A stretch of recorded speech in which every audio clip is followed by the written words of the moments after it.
Hello दोस्तों, नमस्कार। स्वागत है आपके अपने यूट्यूब चैनल संजय टेक्निकल @21 में। आज की इस वीडियो में हम पुनः कुछ इम्पोर्टेंट क्वेश्चन का डिस्कशन करेंगे जो कि आपके आगामी DRDO एग्ज़ाम, इसरो या अन्य किसी भी एग्ज़ाम के लिए काफ़ी महत्वपूर्ण होंगे। ठीक है, और मैं आप लोगों को सॉरी बोलना चाहूँगा क्योंकि कुछ दिनों से आप लोगों की क्लास नहीं मिल पा रही थी।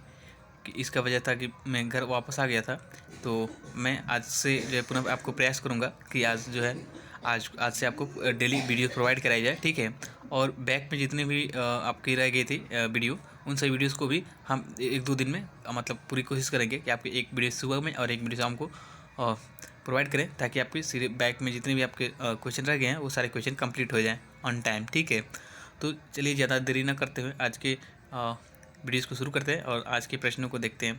आज का हमारा पहला प्रश्न है स्टील रूल से रूल से संबंधित। ठीक है, ये रूल है फ्लेक्सिबल रूल। ठीक है, तो यानी कि फ्लेक्सिबल स्टील रूल को स्प्रिंग स्टील से बनाया जाता है। तो नॉर्मली अगर आपसे स्टील रूल पूछता है तो आप वहाँ पे स्टेनलेस स्टील को मार्क करके आता है, लेकिन अगर फ्लेक्सिबल स्टील रूल पूछे तो वहाँ पर आप याद रखिएगा कि ये जो है आपके स्प्रिंग स्टील से बनाए जाते हैं। ठीक है, और इसका जो प्रयोग है वह कर्व शेप की जॉब को माप लेने के लिए करते हैं। ठीक है, तो ये आप याद रखिएगा कि flexible steel roll spring steel से बनाया जाता है, जिसका प्रयोग कर्व जॉब को माप लेने के लिए हम करते हैं। ठीक है, नेक्स्ट क्वेश्चन है सेकंड नंबर का। जॉब को बनाने से पहले उस पर मार्किंग की क्रिया को मार्किंग आउट करते हैं। तो जॉब बनाने से पहले हम क्या करते हैं, जॉब की फिनिशिंग करते हैं, और फिनिशिंग करने के बाद उसकी क्या करते हैं, मार्किंग करते हैं। तो मार्किंग क्यों की जाती है, ताकि हमें ये पता चल सके, ये मार्किंग जो है आपके ये लगाने के लिए कि हमें जॉब को बनाने के लिए कहाँ से और कितना मटेरियल काटना है और उसमें कौन कौन से ऑपरेशन करने हैं, इन सभी चीज़ों के लिए हम क्या करते हैं, मार्किंग करते हैं। ठीक है, और इसी क्रिया को हम क्या करते हैं, मार्किंग आउट करते हैं। और जब मार्किंग मीडिया की बात करें तो ये एक प्रकार का पदार्थ होता है जो आपकी फिनिश की गई सतह पर लगाया जाता है, ताकि मार्किंग की गई लाइन को स्पष्ट रूप से देख सके।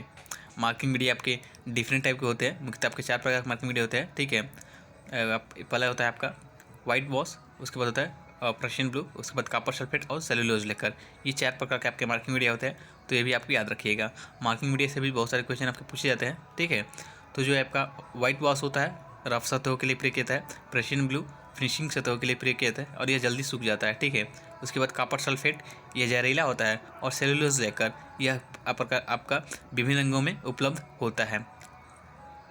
ठीक है, तो ये आप याद रखिएगा मार्किंग मीडिया और मार्किंग से संबंधित इतने सारे पॉइंट्स। ठीक है, नेक्स्ट क्वेश्चन की तरफ बढ़ते हैं। नेक्स्ट क्वेश्चन है हमारा, मार्किंग मीडिया में एल्कोहल मिलाने से जॉब की सरफेस पर जंग नहीं लगता और वह जल्दी सूख जाता है। ठीक है, तो ये भी एक इम्पॉर्टेंट पॉइंट्स है। ठीक है, कि मार्किंग मीडिया में हम एल्कोहल मिलाने से क्या होती है कि जॉब की सरफेस पर जंग वगैरह नहीं लगता और वह क्या होती है, जल्दी सूख जाती है। ठीक है, तो इस पॉइंट्स को भी आप याद रखिएगा। नेक्स्ट क्वेश्चन है, किसी गोले जॉब का केंद्र निकालने की विधियाँ। तो एक कोई राउंड बार हो, ठीक है, तो उसके सेंटर का पता करने के लिए हम निम्नलिखित विधियों का उपयोग कर सकते हैं। जैसे कि पहला है जेनी कैलिपर। ठीक है, जेनी कैलिपर के द्वारा हम किसी राउंड बार का सेंटर निकाल सकते हैं। उसके बाद सरफेस गेज हो गया या वर्नियर हाइट गेज, इन दोनों के माध्यम से भी हम क्या कर सकते हैं, दोनों में से किसी के माध्यम से भी हम क्या कर सकते हैं, किसी गोले जॉब का केंद्र निकाल सकते हैं। उसके बाद सेंटर हेड, ये आपका कॉम्बिनेशन सेट में होता है। ठीक है, और एक होता है बेल पंच विधि, ये एक प्रकार का पंच होता है आपका। ठीक है, तो इसके द्वारा भी हम किसी भी गोले जॉब का केंद्र निकाल सकते हैं। ठीक है, तो नेक्स्ट क्वेश्चन की तरफ बढ़ते हैं। 5 नंबर क्वेश्चन है हमारा, ड्रिल पर फ्लूट्स जिस कोण में बने होते हैं उसे हेलिक्स एंगल कहते हैं। ठीक है, तो ये फ्लूट्स जो होते हैं ये आपके बहुत उपयोगी होते हैं। ठीक है, और हेलिक्स एंगल की बात करें तो हेलिक्स एंगल भी आपके मुख्यतः 3 प्रकार के होते हैं, एक एन टाइप, एक एच टाइप और एक एस टाइप।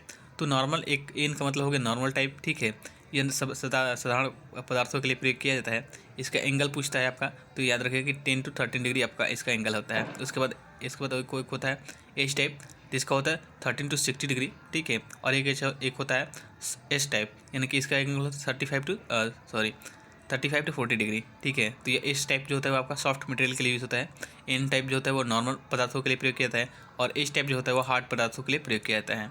तो ये आप याद रखिएगा, ड्रिल के हेलिक्स एंगल से संबंधित ये सारे पॉइंट्स होते हैं। ठीक है, और ड्रिल का हेलिक्स एंगल किसे कहते हैं, तो ड्रिल पर जो फ्लूट्स जिस कोण में बने होते हैं उसे हम क्या कहते हैं, ड्रिल का हेलिक्स एंगल कहते हैं। फ्लूट्स जो है आपके इसका उपयोग होता है, ये उपयोगी होते हैं ताकि आपके जो कुलेट वगैरह होते हैं जॉब तक पहुँच सके। ठीक है, और ड्रिल का जो है टेम्परेचर नॉर्मल बना रहे।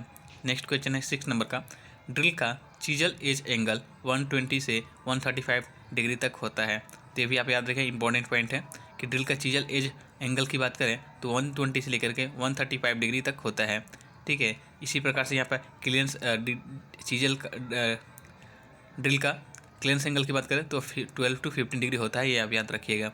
और नॉर्मल ड्रिल का पॉइंट एंगल की बात करें तो वह 118 डिग्री होता है, इसको भी आप याद रखिएगा। ठीक है, नेक्स्ट क्वेश्चन है, फॉर्म टर्निंग टेपर टर्निंग की एक विधि है। तो फॉर्म टर्निंग भी आपकी टेपर टर्निंग की एक विधि है। टेपर टर्निंग की भी और कई सारी विधियाँ होती है, उसी का एक एग्जाम्पल है फॉर्म टर्निंग। ठीक है, तो नेक्स्ट क्वेश्चन की तरफ बढ़ते हैं। 8 नंबर हमारा क्वेश्चन है, एक चीड़ी नहीं, यहाँ पे चूड़ी, ठीक है, थ्रेड के सेंटर से दूसरे चूड़ी के सेंटर के बीच की दूरी को पिच कहते हैं। ठीक है, तो ये आप याद रखिए, पिच से संबंधित कई सारे एग्जाम में क्वेश्चन पूछे गए हैं, जो कि बहुत ही आसान आपका एग्जाम उदाहरण है या इसका डिफिनेशन है। ठीक है, इसका डिफिनेशन बहुत ही आसान है। एक चूड़ी के थ्रेड से सेंटर से दूसरे चूड़ी के थ्रेड के सेंटर के बीच की दूरी को हम क्या कहते हैं, पिच कहते हैं। ये भी आप याद रखिएगा। नेक्स्ट क्वेश्चन है 9 नंबर का, नैरो रूल की चौड़ाई 5 मिलीमीटर तक होती है। ठीक है, तो नैरो यानी कि नैरो का मतलब संकीर्ण या पतला। ठीक है, तो इसके नाम से भी स्पष्ट है कि कैसा होगी, पतली होगी। कितनी पतली होती है, तो ये 5 मिलीमीटर तक की चौड़ाई ही इसकी होती है। तो यानी कि 5 मिलीमीटर बहुत ही कम इसकी चौड़ाई होती है। तो ये भी आप याद रखिए कि नैरो रूल का चौड़ाई जो होती है 5 मिलीमीटर तक होती है। और इसका प्रयोग जो होता है पतली जगहों की, संकीर्ण जगहों की माप लेने के लिए हम नैरो रूल का प्रयोग करते हैं। इसके साथ ही स्टील रूल से संबंधित एक बहुत ही कॉमन क्वेश्चन पूछता है, इसकी लिस्ट काउंट। तो याद रखें कि 0.5 मिलीमीटर तो इसकी लिस्ट काउंट होती है। और एक क्वेश्चन आपसे पूछता है कि श्रिंक रूल का प्रयोग कहाँ पे होता है, तो पैटर्न मेकर के द्वारा श्रिंक रूल का प्रयोग किया जाता है। ये भी आपको पता होना चाहिए। ठीक है, नेक्स्ट क्वेश्चन की तरफ बढ़ते हैं। 10 नंबर क्वेश्चन है हमारा, सैडल की को फिट करने के लिए केवल हब में कीवे काटा जाता है। तो ये की से संबंधित बहुत सारे एग्जाम में क्वेश्चन पूछता है आपके। ठीक है, तो ये याद रखिएगा कि सैडल की को फिट करना हो तो अभी हम केवल क्या करते हैं, हब में ही कीवे क्या करते हैं, कीवे काटते हैं। ये कीवे काटने की हमें ज़रूरत होती है। ठीक है, नेक्स्ट है ये इम्पोर्टेंट क्वेश्चन है और बहुत ही फेमस क्वेश्चन है। ठीक है, मुझे लगता है कि इसका आंसर आपको पता भी होगा, वुडरफ की। तो वुडरफ की का आकार कैसा होता है, ये अर्धवृत्ताकार होता है। ठीक है, अर्धवृत्ताकार होता है, ये आप याद रखिएगा, यानी कि सेमी सर्कुलर। ये भी आपका अर्धवृत्त खंड का होता है। ये भी आपसे इस प्रकार से भी क्वेश्चन आपसे पूछ सकता है कि वुडरफ की का आकार कैसा होता है, तो अर्धवृत्ताकार, सेमी सर्कुलर या वृत्तखंड क्या इसे इसका आकार का होता है। ये भी आप याद रखिएगा। ठीक है, नेक्स्ट क्वेश्चन है 12 नंबर, काटर एक प्रकार का फास्टनर है। तो काटर एक प्रकार का फास्टनर है, ये आप याद रखिएगा। जैसे कि आपसे पूछ सकता है सोल्डरिंग क्या है, तो सोल्डरिंग एक प्रकार फास्टनर ही है। तो उसी प्रकार से आपसे पूछ सकता है कि काटर क्या है, तो काटर एक प्रकार फास्टनर है। ठीक है, नेक्स्ट क्वेश्चन है 13 नंबर का, विंग नट को फ्लाई नट भी कहते हैं। तो जो विंग नट होता है इसको हम फ्लाई नट भी कहते हैं। ठीक है, और यह जो आपके हेक्सा फ्रेम हो गया, या आपका जो हैंड वाइस होता है उसमें आपके क्या होते हैं, विंग नट पाए जाते हैं। तो ये भी आपसे पूछ सकता है कि हैंड वाइस में कौन सा नट होता है, तो आप याद रखिए कि विंग नट या फ्लाई नट। ठीक है, ये आपसे पूछ सकता है कि हेक्सा फ्रेम में कौन सा नट होता है, तो आप याद रखिएगा कि वहाँ पे भी आपका विंग नट या फ्लाई नट ही उसको कहते हैं। ठीक है, नेक्स्ट क्वेश्चन है 14 नंबर का, सर्क्लिप को रिटेनिंग रिंग भी कहते हैं। तो ये भी आपका इंपॉर्टेंट क्वेश्चन है। ठीक है, कि सर्क्लिप को हम रिटेनिंग रिंग भी कहते हैं, यानी कि सर्क्लिप का दूसरा नाम रिटेनिंग रिंग है। ठीक है, नेक्स्ट क्वेश्चन है 15 नंबर की प्रायः अक्ष के समानांतर जबकि काटर को अक्ष के समकोण में फिट किया जाता है। तो की को जो होती है आपके अक्ष के समानांतर में फिट करते हैं। ठीक है, जबकि काटर को अक्ष के समकोण में फिट किया जाता है। ठीक है, अक्ष के समानांतर से मतलब है कि आपका जो की होता है, ठीक है, ये जो आपके पैरेलली जो फिट किया जाता है। ठीक है, ताकि आपके हब और सॉफ्ट के बीच के क्या रोटेशन को रोका जा सके। ठीक है, तो ये भी आप याद रखिएगा। नेक्स्ट क्वेश्चन है, डावल की हार्डनेस 60 से 64 HRC होनी चाहिए। ठीक है, या होती है। तो ये भी आप याद रखिएगा कि डावल फिन होता है जो, इसकी हार्डनेस जो होती है 60 से 64 HRC तक होती है।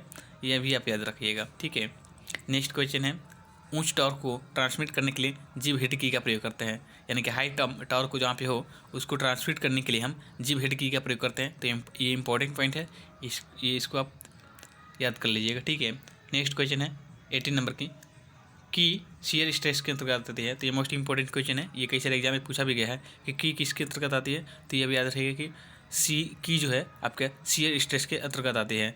स्ट्रेस आपके कई प्रकार के होते हैं, जैसे कि फटीग स्ट्रेस, ठीक है, और कंप्रेसिव स्ट्रेस।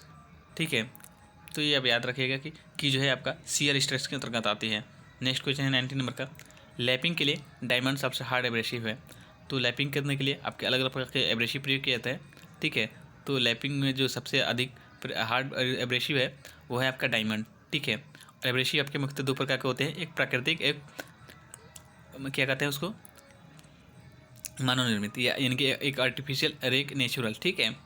तो आपके डायमंड है आपका नेचुरल एब्रेसिव है, डायमंड हो गया, कोरंडम हो गया, एमरी हो गया, ठीक है। ये सारे क्या है आपके प्राकृतिक एब्रेसिव है, जबकि सिलिकॉन कार्बाइड, एल्युमिनियम ऑक्साइड ये आपके आर्टिफिशियल एब्रेसिव है। एब्रेसिव का मुख्य कार्य होता है जब धातु को काटना, ठीक है। तो नेक्स्ट क्वेश्चन की तरफ बढ़ते हैं। 20 नंबर, इलेक्ट्रोफ्लेटिंग एक परमानेंट एंटी कोरोसिव ट्रीटमेंट है, यानी कि इलेक्ट्रोफ्लेटिंग एक प्रकार की ऐसी प्रक्रिया है जिसमें हम किसी जॉब को कोरोजन रेजिस्टेंस बनाते हैं, यानी कि उसको ऐसे इसकी इलेक्ट्रोफ्लेटिंग करने के बाद किसी जॉब के ऊपर जंग वगैरह नहीं लगता है। तो ये एक प्रकार की ट्रीटमेंट ही है, ठीक है।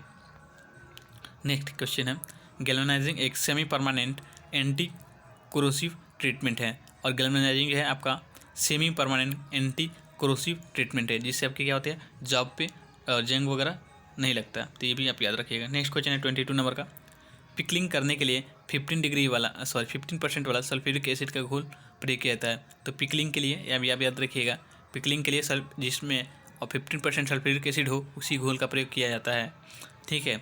नेक्स्ट क्वेश्चन है 23 नंबर का, friction bearing non ferrous metal से बनाया जाता है, ठीक है। तो ये आप याद रखिएगा कि जो फ्रिक्शन बियरिंग है वो नॉन फेरस मेटल से बनाया जाता है, जबकि आपके जो नॉन फ्रिक्शन बियरिंग है, ठीक है, वो आपके एलॉय से बनाया जाता है, एलॉय स्टील से बनाया जाता है, यह आप याद रखिएगा। नेक्स्ट क्वेश्चन है 24 नंबर का, अच्छा तेल उससे बनाया जाता है जिसका फायर और फ्लैश पॉइंट अधिक हो।